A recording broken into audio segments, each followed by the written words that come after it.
ಹಿಂದಿನ ದಿನಗಳ ಹೋಲಿಕೆಯನ್ನು ಮಾಡಿದ್ರೆ ನಾವು ರೆಸ್ಟೋರೆಂಟಿಗೆ ತಿಂಗಳಿಗೊಮ್ಮೆ 2 ತಿಂಗಳಿಗೊಮ್ಮೆ ಹೋಗ್ತಾ ಇದ್ವಿ. ಈಗ ನೀವು ನೋಡಿರ್ಬೋದು ಪ್ರತಿ ವಾರದಲ್ಲಿ 1 ದಿನ ಮನೆಯಲ್ಲಿ ಕ್ಯಾಂಟೀನ್ ಕ್ಲೋಸ್. ಹಾಗಾಗಿ ಏನಾಗುತ್ತೆ, ಖರ್ಚು ಜಾಸ್ತಿ ಆಗುತ್ತೆ. ನಾವು ಮಿಡಲ್ ಕ್ಲಾಸ್ನಲ್ಲಿ ಯಾವಾಗಲೂ ಸಿಕ್ಕಾಕೋತೀವಿ, ಅಪ್ಪರ್ ಕ್ಲಾಸಿಗೆ ಹೋಗೋದಿಲ್ಲ. ನಮ್ಮ ಮನೆಯಲ್ಲಿ ಕೂಡ ನಮ್ಮ ಅಣ್ಣನ ಮಕ್ಕಳು ತಮ್ಮನ ಮಕ್ಕಳು ನನಗೆ ತಮಾಷೆ ಮಾಡ್ತಿರ್ತಾರೆ, ದೊಡ್ಡಪ್ಪ ನೀವಿನ್ನೂ ಮಿಡಲ್ ಕ್ಲಾಸ್ ಟ್ರ್ಯಾಪಿಂದ ಹೊರಗೆ ಬಂದಿಲ್ಲ. ಯಾಕಂದರೆ ಹೊರಗೆ ಹೋಗುವುದು ಅಂತಂದರೆ ನಾನೇನು ಮಾತಾಡ್ತೇನೆ ಅಂತಂದರೆ ರಾಘವೇಂದ್ರ ಸ್ಟೋರ್ಗೆ ಹೋಗೋದು, ವೀಣಾ ಸ್ಟೋರ್ಗೆ ಹೋಗೋದು, ಬ್ರಾಹ್ಮಣರ ತಟ್ಟೆ ಅಂಗಡಿಗೆ ಹೋಗೋದು. ಅವ್ರು ಹೋಗೋದೆಲ್ಲಿಗೆ? 5 ಸ್ಟಾರ್ ಹೋಟ್ಲಿಗೆ. ಅಲ್ಲಿ ಹೋಗಿ ಇಡ್ಲಿ ತಿಂದು ಬರ್ತಾರೆ. ಅಂದರೆ ಅವರು ಮಿಡಲ್ ಕ್ಲಾಸ್ ಟ್ರ್ಯಾಪ್ನಲ್ಲಿ ಸಿಕ್ಕಾಕೊಂಡಿದ್ದಾರೆ, ಆದರೆ ಆಪಾದನೆ ನನ್ನ ಮೇಲೆ ಮಾಡ್ತಿದ್ದಾರೆ. ನಾನು ನೋಡಿದ ಹಾಗೆ ಇಂದಿನ ಯುವ ಜನಾಂಗ ಯಾವ ದುಡ್ಡನ್ನು ಉಳಿಸೋದಿಲ್ಲ, ನಾಳೆ ಅನ್ನುವಂಥ ಪದವೇ ಇಲ್ಲ. ಇದು ಮಿಡಲ್ ಕ್ಲಾಸ್ ಟ್ರ್ಯಾಪಿನಲ್ಲಿ ಪರ್ಮನೆಂಟ್ ಆಗಿ ಸಿಕ್ಕಾಕೊಳ್ಳುವಂಥ ಗಿರಾಕಿಗಳು.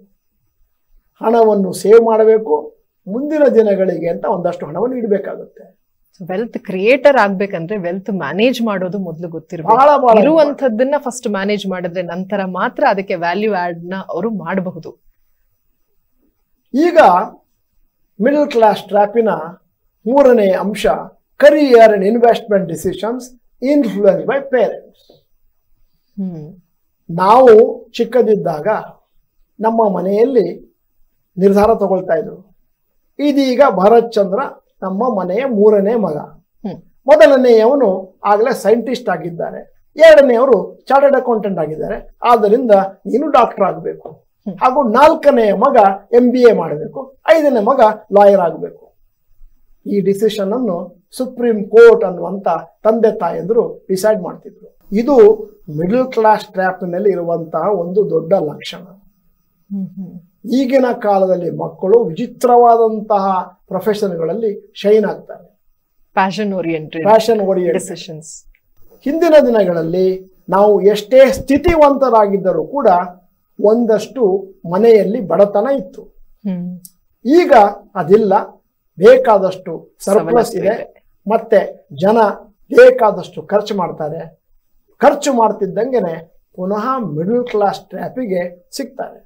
ಹಿಂದಿನ ದಿನಗಳಲ್ಲಿ ನಮ್ಮ ತಂದೆ ತಾಯಂದರಿಗೆ ಇದ್ದಂಥ ಒಂದೇ ಒಂದು ವ್ಯವಸ್ಥೆ ಏನು ಅಂತಂದ್ರೆ ಫಿಕ್ಸೆಡ್ ಡಿಪಾಸಿಟ್. ಈಗ ಫಿಕ್ಸೆಡ್ ಡಿಪಾಸಿಟ್ ಅನ್ನುವಂಥದ್ದು ಕಡ್ಡಾಯ ಅಲ್ಲ.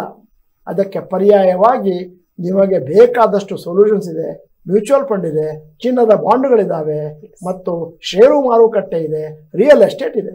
ಹಿಂದಿನ ದಿನಗಳ ಪರಿಸ್ಥಿತಿಯನ್ನು ನೋಡಿದ್ರೆ ನಮ್ಮ ಪೇರೆಂಟ್ಸು, ಪೋಷಕರು ಯಾವಾಗಲೂ ನಮಗೆ ಸಲಹೆ ಕೊಡ್ತಾ ಇದ್ದಿದ್ದೇನು ಅಂತಂದರೆ ಹಣವನ್ನು ಉಳಿತಾಯ ಮಾಡಿ FD ಮತ್ತು PPF ನಲ್ಲಿ ಮಾತ್ರ ಹಾಕಬೇಕು, ಬೇರೆ ಎಲ್ಲಿಯೂ ಹಾಕಬಾರ್ದು.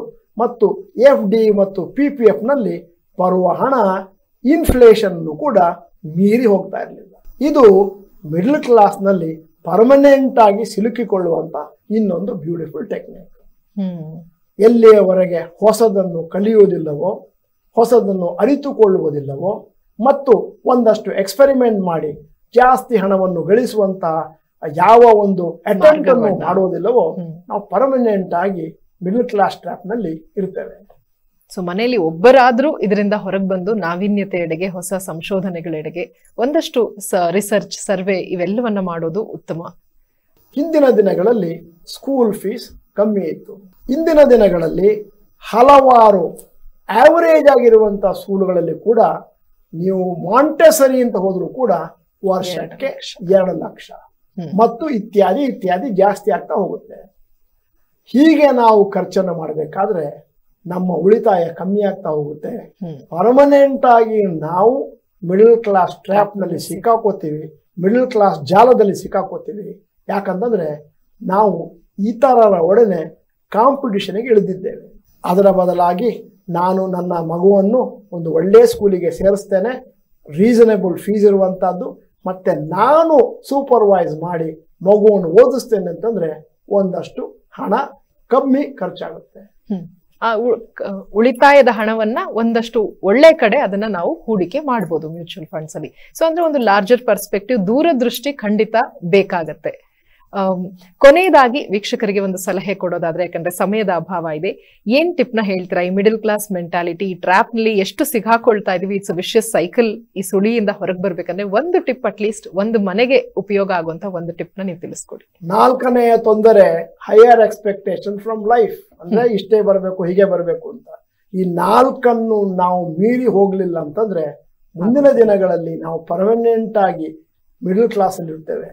ಅದಕ್ಕೋಸ್ಕರ ಹೊಸದನ್ನು ಕಲಿಯಬೇಕು, ಹೊಸದಾದಂಥ ಹೂಡಿಕೆಗಳನ್ನು ಕಲಿಯಬೇಕು, ಅದನ್ನು ಅರ್ಥ ಮಾಡ್ಕೊಳ್ಬೇಕು ಮತ್ತು ಆದಷ್ಟು ಸೇವ್ ಮಾಡಿಕೊಂಡು ಮುಂದಿನ ದಿನಗಳಲ್ಲಿ ಅದನ್ನು ಅಭಿವೃದ್ಧಿಗೊಳಿಸಬೇಕು. ಇಷ್ಟನ್ನು ಮಾಡ್ತು ಅಂತಂದ್ರೆ ನಮ್ಮ ಮಿಡಲ್ ಕ್ಲಾಸ್ ಜನ ಮುಂದಿನ ದಿನಗಳಲ್ಲಿ ದಾಪುಗಾಲಿನಲ್ಲಿ ಹೈ ಕ್ಲಾಸ್ ಕಡೆಗೆ ಸಾಗಬಹುದು. ಒಂದಂತೂ ಕಲ್ತ್ವಿ, ಮನುಷ್ಯನು ಜೀವನದಲ್ಲಿ 2 ವಿಷಯಗಳನ್ನ ಮುಖ್ಯವಾಗಿ ತಿಳ್ಕೊಳ್ಬೇಕು. ಒಂದು, ಹೊಸತನದೆಡೆಗೆ ನಾವು ದಾಪುಗಾಲಿಟ್ರೆ ಮಾತ್ರ ಮೈಲಿಗಲ್ಲುಗಳನ್ನ ನಿರ್ಮಿಸಲು ಸಾಧ್ಯ. ಇನ್ನೊಂದು, ನಮ್ಮ ಅಗತ್ಯಗಳು ಏನು ಹಾಗೂ ನಮ್ಮ ಬೇಕುಗಳು ಅನ್ನುವಂತ ಹಸಿವನ್ನ ನಾವು ಎಷ್ಟು ತಹಬಂದಿನಲ್ಲಿ ಇಟ್ಟುಕೊಳ್ತೀವಿ ಅಷ್ಟು ನಮ್ಮ ಜೀವನ ಇನ್ನಷ್ಟು ಸುಗಮವಾಗುತ್ತೆ ಅನ್ನೋದನ್ನ ತಿಳಿಸ್ಕೊಟ್ರಿ. ಕಾರ್ಯಕ್ರಮಕ್ಕೆ ಆಗಮಿಸಿ ಇಷ್ಟೆಲ್ಲ ಉಪಯುಕ್ತಕರವಾದಂತಹ ಮಾಹಿತಿಯನ್ನ ಹಂಚಿಕೊಂಡಿದ್ದಕ್ಕಾಗಿ ತುಂಬ ಹೃದಯದ ಧನ್ಯವಾದಗಳು. ನಮಸ್ಕಾರ ವೀಕ್ಷಕರೇ, ಇದಾಗಿತ್ತು ಈ ದಿನದ ವಿಶೇಷ ಮನಿ ಮ್ಯಾನೇಜ್ಮೆಂಟ್ ಕಾರ್ಯಕ್ರಮದ ಈ ಸಂಚಿಕೆ ನಿಮ್ಮೆಲ್ಲರಿಗೂ ಐ ಓಪನರ್ ಆಗಿದೆ.